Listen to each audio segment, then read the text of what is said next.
Hello friends, मैं अर्चना सिंह आपका एक बार फिर से अपने चैनल सक्सेस मंच में वेलकम करती हूँ। दोस्तों, आज हम एक ऐसे सब्जेक्ट पे चर्चा करने जा रहे हैं जो आपकी पूरी ज़िंदगी की दिशा बदल सकता है। सवाल यह है कि जब आप किसी भी बड़े एग्ज़ाम की तैयारी शुरू करते हैं तो उस पहले दिन और पहले घंटे में आपको क्या करना चाहिए। जी हाँ, अंग्रेजी में एक मशहूर कहावत है, well begin is half done, यानी एक अच्छी शुरुआत का मतलब है आपने आधा रास्ता तय कर लिया। तो आज हम जिस विषय पे चर्चा करेंगे वो है कि अगर आप तैयारी शुरू करना चाहते हैं तो कैसे शुरू करें, कैसे स्ट्रेटजी बनाएं और कैसे अपने अंदर मोटिवेशन लेके आएं, वो जज्बा लेके आएं जिससे आप अपनी तैयारी को बीच में ही ना स्किप करें। अगर आप क्रिकेट खेलना चाहते हैं तो पहले दिन क्या करेंगे, सीधे छक्का मारने की कोशिश करेंगे या बैट पकड़ना और सही फुटवर्क सीखेंगे। अगर हारमोनियम सीखना है तो क्या पहले दिन सारेगामा बज जाएगा या पहले सुरों और कीज़ की समझ को अपना बनाएंगे। यही सिद्धांत पढ़ाई पर भी हमें लागू करना है। चाहे आप एसडीएम बनना चाहते हो, पुलिस में जाना चाहते हो, एसएससी या यूपीएससी क्रैक करना चाहते हो, फ़र्क नहीं पड़ता कि आप अभी ग्रेजुएट हुए हैं, 10वीं 12वीं में हैं या पिछले 10 साल से कोई नौकरी कर रहे हैं और अब वापस पढ़ाई के मोड में आना चाहते हैं। कई लोग मुझसे पूछते हैं कि क्या मैं नौकरी में रहकर आईएएस पीसीएस के एग्ज़ाम दे सकता हूँ या किसी कॉम्पिटिटिव एग्ज़ाम की तैयारी कर सकता हूँ। तो याद रखिए, आप आज जहाँ भी हैं वह आपकी किस्मत नहीं बल्कि आपका चुनाव है। आपकी जब एज थी, जब कुछ करने का टाइम था, तब आपने वो चीज़ नहीं सोची, लेकिन अभी भी देर नहीं हुई है। जब भी आप सोचें तभी आपके लिए सवेरा होगा। अगर आप पटना से दिल्ली जाने वाली ट्रेन में बैठे हैं तो ये आप ही का फ़ैसला है, इसलिए आप दिल्ली पहुंच रहे हैं। अगर आप कलकत्ता की ट्रेन चुनते हैं तो वहाँ जाते। लेकिन अच्छी बात यह है, अगर आप कलकत्ता भी पहुंच गए और अब आप दिल्ली जाना चाहते हैं तो रास्ता हमेशा आपके लिए खुला है। यानी कि जब जागो तभी सवेरा होता है। जब आप सोच लो कि मुझे अब तैयारी करनी है, अगर आपकी एज बची है तो अगर 1 साल भी आपके पास है तो आप तैयारी बहुत आराम से कर सकते हो। इंसान का जो जन्म है वो 2 बार होता है। एक बार तब जब वह इस धरती पर आता है और दूसरी बार तब जब उसे ये एहसास होता है कि वह इस दुनिया में क्यों आया है। हम यहाँ सिर्फ दूसरों की डांट सुनने या दूसरों का बोझा ढोने के लिए नहीं आए हैं। अपनी नाकामयाबी को किस्मत का नाम देना हम लोगों की सबसे बड़ी बेवकूफ़ी होती है। आपकी असफलता का कारण आपकी ही मेहनत की कमी है, किस्मत का इसमें कोई भी हाथ नहीं होता है। तो चलिए अब सफलता की उस सीक्रेट की बात करते हैं जिसे मैंने खुद अनुभव किया है। पढ़ाई के सफ़र में 3 चीज़ें बहुत ज़्यादा इम्पॉर्टेंट होती है, मोस्ट इम्पॉर्टेंट होती है, जिसको अगर हमने सीख लिया तो हमें अपनी मंजिल से कोई भी नहीं भटका सकता। तो सबसे पहले होता है लर्निंग, यानी कि सीखना। मान लीजिए आप हिस्ट्री की बुक पढ़ रहे हैं तो उस बुक में हमें रटना नहीं है, समझना है कि महात्मा गांधी को भारत क्यों जाना पड़े और आपके अंदर क्यूरियोसिटी होनी चाहिए जानने के लिए। अंग्रेज़ जो व्यापार करने आए थे वो राजा कैसे बन गए भारत में आके। जब आप चीज़ों के पीछे का क्यों समझते हैं तो ये आपकी सफलता में 25% योगदान देता है। बट 80% छात्र यहीं रुक जाते हैं, इससे आगे नहीं बढ़ते, बस बुक ही पढ़ते रह जाते हैं। सेकंड हमारा जो पड़ाव है वो होना चाहिए प्रैक्टिस, यानी कि अभ्यास का। इसका योगदान 50% है हमारी पूरी तैयारी में। आप जितना अभ्यास करेंगे आपको चीज़ें उतनी ही स्पष्ट होती जाएंगी। आपको याद नहीं करना है, सिर्फ प्रैक्टिस करनी है।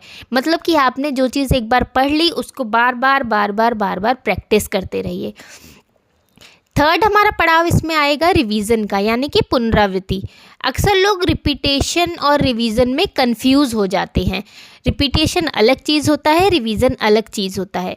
किताबों को बार बार पढ़ना रिवीजन नहीं है। रिवीजन का असली मतलब है कि आपने कोई टॉपिक पढ़ा, उससे जुड़े 10 सवाल, 12 सवाल, 15 सवाल, जितने भी हो सके उतने किए। जो सवाल आपसे नहीं बने या आप नहीं कर पाए उनको आपने नोट्स बनाया अपना और उसी को नोट किया और उस नोट को आपने बार बार पढ़ा। क्योंकि जो क्वेश्चन आपको आते हैं उसको अगर पढ़ोगे तो वो तो रिवीजन नहीं, रिपीटेशन हो गया। अब इसको रिवीजन का मतलब यही होता है कि आप नोट्स बनाओ जो चीज़ आपको नहीं आ रही है और उसी को बार बार पढ़ो। अब हम बात करते हैं कि क्या आपको 50 साल पढ़ना है? नहीं, आपको 10 साल पढ़ना है, नहीं। आपको 5 साल पढ़ना है, नहीं। यहाँ सिर्फ बात है 9 महीने की। देखिए, एक इंसान दुनिया में आता है तो उसे 9 महीने लगते हैं, और आपको अपना व्यक्तित्व बदलने में सिर्फ 9 महीने की ही ज़रूरत है। बट ये 9 महीने पूरे डेडिकेशन से, कॉन्टिन्यूटी से, और जैसा मैं बताऊं उस हिसाब से होना चाहिए। इस दौरान आपको 3 बातें याद रखनी बहुत ज़्यादा ज़रूरी है। सबसे पहला, सेक्रीफाइस करना है। अब किस चीज़ का सेक्रीफाइस करना है? मोबाइल का सेक्रीफाइस करना है, सोशल मीडिया का सेक्रीफाइस करना है, बाहर का खाना सेक्रीफाइस करना है। क्योंकि बाहर का खाना खाने से आपको, आपके अंदर तामसिक जो एक्टिविटी है वो एक्टिव होने लगती है। इससे आपको आलस आता है और पढ़ने का मन नहीं करता। आपको दोस्तों के साथ गप्पे मारना, इन सब का सेक्रीफाइस करना है, इनका त्याग करना पड़ेगा। तामसिक भोजन छोड़े ताकि आपके ऊपर आलस हावी ना हो जाए। नेक्स्ट, हार्डवर्क यानी कि कठिन परिश्रम। हार्डवर्क का कोई भी सब्स्टिट्यूट नहीं है, कोई विकल्प नहीं है। एक बार अपनी जितनी आपकी औकात है उससे ज़्यादा मेहनत करके तो देखिए, सफलता कदम चूमेगी।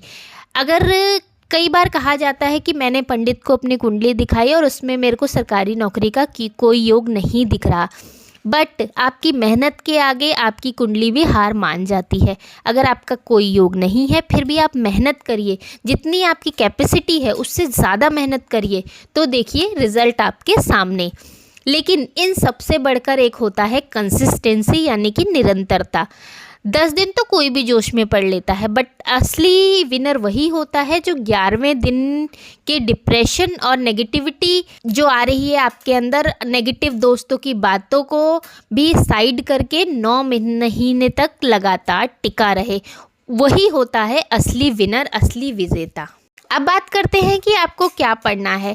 आपको कोई रॉकेट साइंस नहीं पढ़ना है। किसी भी सरकारी एग्ज़ाम का आधार सिर्फ ये 3 स्तंभ होते हैं जो मैं आपको बताने जा रही हूँ। सबसे पहला है GK GS, second maths and reasoning, और थर्ड है करंट अफेयर। तो जीके जीएस, इसमें हम अपने देश का इतिहास, भूगोल के अंदर बारिश क्यों होती है, पहाड़ क्यों बनते हैं, राजनीति जैसे कि लोकसभा, विधानसभा क्या है, अर्थशास्त्र, महंगाई क्यों बढ़ती है, इन सब टॉपिक्स को समझते हैं। और ऑलमोस्ट हर एक एग्ज़ाम में जीके जीएस सेम आता है, बस उसका हार्डनेस का लेवल कम ज़्यादा हो जाता है। नेक्स्ट है मैथ्स रीजनिंग। ये आपकी रोज़मर्रा की बुद्धि पर डिपेंड करता है।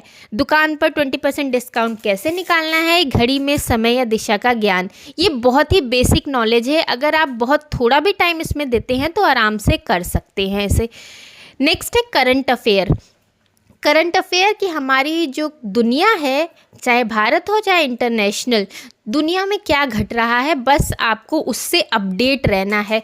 और अपडेट तो आम आदमी भी रहता है, तो आप तो तैयारी कर रहे हैं, तो आपको अपडेट रहने में क्या मुश्किल हो सकती है। अब आते हैं आपकी काम की बात पर कि आपका डे 1 कहाँ से शुरू होगा। तो आज मैं आपको एक टास्क देती हूँ कि आपको कक्षा 6 की, अगर आप शुरुआत कर रहे हैं तैयारी की, और यूपीपीसीएस की तो प्री की डेट भी आ चुकी है, तो आपके पास लगभग पूरे 1 साल या 11 महीने का टाइम है।